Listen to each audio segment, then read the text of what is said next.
বাংলাদেশের নব্য প্রধানমন্ত্রী তারেক রহমানের বিড়াল জেবু এখন বেশ আলোচিত।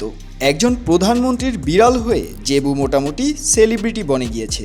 জেবুর রয়েছে ফেসবুক প্রোফাইলও, সেখানে তার ভক্ত অনুরাগীর সংখ্যা 1,60,000। রাজনীতির মাঠে জেবুর আগমন নিছকই কি পোষা প্রাণীর প্রদর্শনী, নাকি জনগণের মাঝে মনস্তাত্ত্বিক প্রভাব ফেলার কোনো কৌশল? পোষা প্রাণীরা কি রাজনীতিতে ভূমিকা রাখতে পারে? আমেরিকার রাজনীতিতে পোষা প্রাণীর প্রভাব রাখার মজার ঘটনাও রয়েছে। জানবো এ ব্যাপারে বিস্তারিত। চলুন শুরু করা যাক।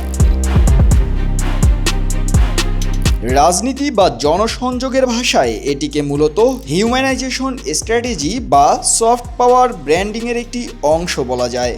একজন রাজনীতিবিদ যখন কঠোর নীতি নির্ধারণ বা রাজনৈতিক লড়াইয়ে ব্যস্ত থাকেন, তখন সাধারণ মানুষের কাছে তাকে অনেক সময় দূরবর্তী বা কঠোর মনে হতে পারে।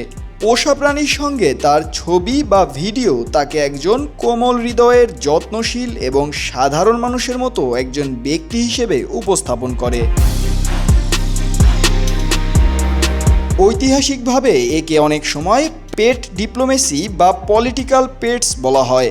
উদাহরণস্বরূপ, আমেরিকার প্রেসিডেন্টদের পোষা কুকুর হোয়াইট হাউসের অবিচ্ছেদ্য অংশ, যা তাদের ভাবমূর্তিতে একটি পারিবারিক এবং নির্ভরযোগ্য আমেজ যোগ করে।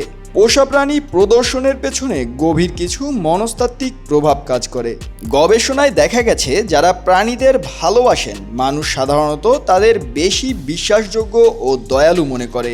এটি নেতার প্রতি জনগণের একটি ইমোশনাল কানেকশন তৈরি করে।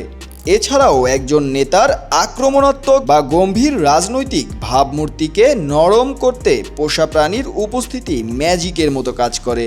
এটি প্রমাণ করে যে তার জীবনে রাজনীতির বাইরেও একটি মায়ার জগৎ রয়েছে। অনেক মানুষই বিড়াল বা কুকুর পছন্দ করেন।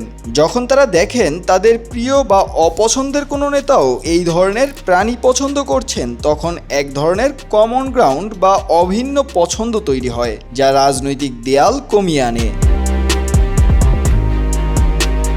আমেরিকার ইতিহাসে ফ্রাঙ্কলিন ডি রুজভেল্টের কুকুর ফালা এতই জনপ্রিয় ছিল যে সেটি নিয়ে বিরোধীরা সমালোচনা করলে রুজভেল্ট তার বিখ্যাত ফালা স্পিচ দিয়েছিলেন, যা তার জনপ্রিয়তা আরও বাড়িয়ে দিয়েছিল।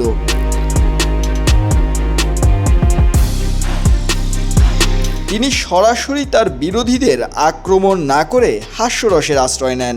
তিনি বলেন, রিপাবলিকান নেতারা কেবল আমার ওপর, আমার স্ত্রী বা আমার ছেলেদের ওপর আক্রমণ করেই ক্ষান্ত হয়নি, এখন তারা আমার ছোট কুকুর ফালাকেও আক্রমণ করছেন। আমি বা আমার পরিবার এসব ব্যক্তিগত আক্রমণ সহ্য করতে পারি, কিন্তু ফালা সেটা পারছে না।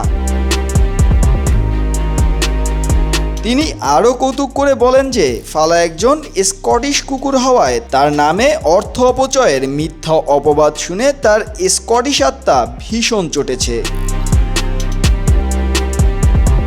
রুজভেল্টের এই বুদ্ধিদীপ্ত এবং মজার ভাষণটি বেতারের মাধ্যমে সারা দেশে ছড়িয়ে পড়ে।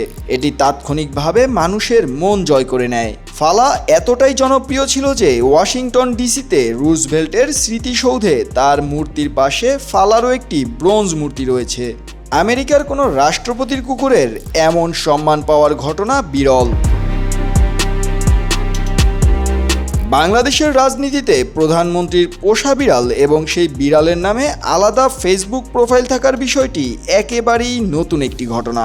নেটিজেনরাও মেতেছেন প্রধানমন্ত্রীর জেবুকে নিয়ে। নানা মিমের বিষয়বস্তু হয়ে উঠছে জেবু দ্য ক্যাট।